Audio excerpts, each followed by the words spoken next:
पूरे विश्व में देवताओं की पूजा मूर्ति में हम करते हैं, देवगणों की पूजा अपन मूर्ति में करते हैं, परंतु ये प्रश्न हमारे जीवन में नित्य अधूरा रहा। लिंगे च वैरे च, मूर्ति स्वरूप में और लिंग स्वरूप में दो परंपरा में हम शिव की पूजा क्यों करते हैं? उसका तात्पर्य क्या है? उसकी महिमा कहने के लिए कुछ प्रयास करो आप। और हम सभी जानते हैं ज्यादातर भगवान शिव की पूजा हम शिवलिंग स्वरूप में करते हैं। प्रयाग तीर्थ में सभी महात्माओं ने भी सूत पुराण को यही प्रश्न किया था कि हमारे मन का संशय दूर करें आप। सभी देवताओं की पूजा एक प्रतिमा और मूर्ति में हम करते हैं, लेकिन शिव की पूजा मूर्ति में भी हम कर सकते हैं और शिवलिंग में भी हम कर सकते हैं। इसी समय सूत पुराण ने कहा, आपने जो मुझे प्रश्न किया है संपूर्ण तो मैं आपके समक्ष उसका वर्णन नहीं कर सकता, क्योंकि अत्र वक्ता महादेवो, उसका वर्णन तो स्वयं शिव कर सकते हैं। नान्योस्ति, कोई महापुरुष भी आपके प्रश्न का प्रत्युत्तर नहीं दे सकता। लेकिन आपने जो मुझे जिज्ञासा व्यक्त की है वो पुण्य देने वाली जिज्ञासा है, लेकिन आपका प्रश्न महा अद्भुत प्रश्न है, अहोभाव प्रकट करने वाला प्रश्न है। मेरे सदगुरु भगवान व्यास जी ने जो मुझे कहा और मुझे जो याद रहा वो मेरी बुद्धि अनुसार मैं आपको कहने का प्रयास करूंगा, लेकिन अहोभाव प्रकट कर दिया आपने। सूत पुराणे बोल रहे हैं, अहो मुनीश्वर पुण्यम, आपने जो मुझे पूछा है ये पुण्य देने वाला है। बहुत लोग कहते हैं कि कथा सुनने से फल मिलता है। हमने कभी फल को देखा नहीं है।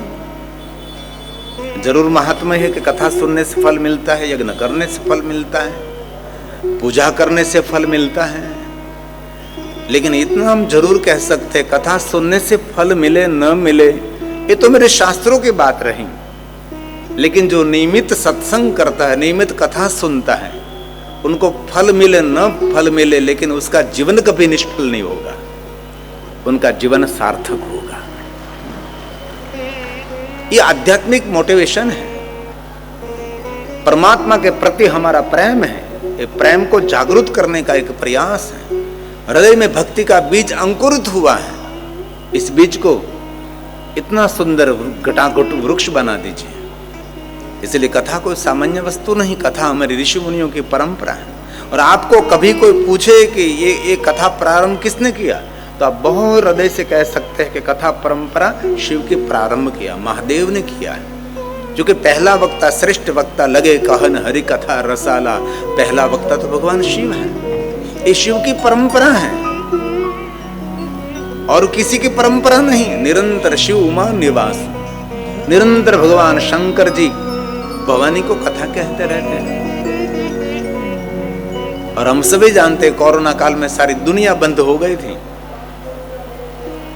लेकिन आप सभी जानते हैं सारी दुनिया बंद हो गई थी, लेकिन हमने कथा बंद नहीं की थी। हम सिर्फ संगीतकार भाई और हम कथा गाते रहे और टेलीविजन के माध्यम से पूरे भारत देश में और 170 देश के अंदर अब कथा पहुंचाते रहे। हॉल के अंदर से कोई बाहर नहीं जाता, कोई बाहर से अंदर नहीं आ सकता। मेरे सामने कोई श्रोता नहीं थे, सिर्फ कैमरे लगे रहते थे और हम कथा गाते रहे।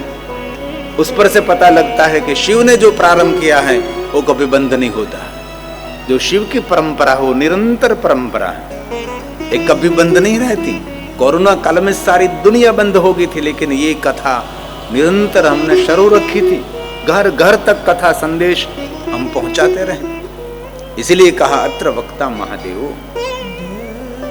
आपके प्रश्न का वक्ता तो भगवान स्वयं शिव है, महादेव है।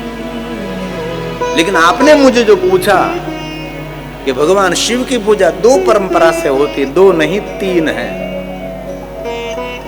एक तो निराकार परंपरा शिवलिंग है, अवतार परंपरा शंकर भगवान की प्रतिमा है, मूर्ति है, और हमारी मूल परंपरा है ओमकार का नाद, वो श्रेष्ठ शिव पूजा मानी जाती है। शिव महापर ग्रंथ में भी उसका बहुत विस्तार किया है।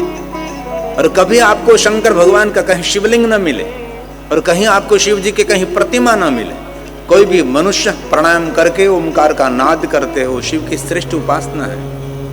उससे बड़ी उपासना क्या हो सकती है, जो मूल हमारे ऋषि मुनियों की परंपरा है। ये तो ओमकार का नाद करना हमने छोड़ दिया, बाद में हमारी पूजा परंपरा प्रारंभ हो गई।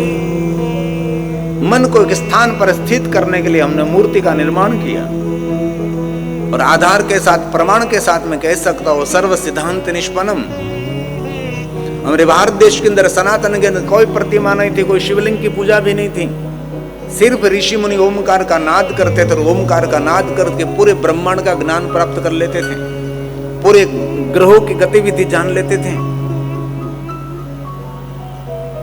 इसलिए हमारी मूल परंपरा है अकार, उकार, मकार, ओमकार। नाभि में से निकलता है अकार, कंठ से निकलता है उकार, और ओठ से निकलता है मकार, ओम का स्वर। ये हमारा मूल है। योगी महापुरुष क्या करते हैं? महादेव को जल चढ़ाते हैं? कभी नहीं।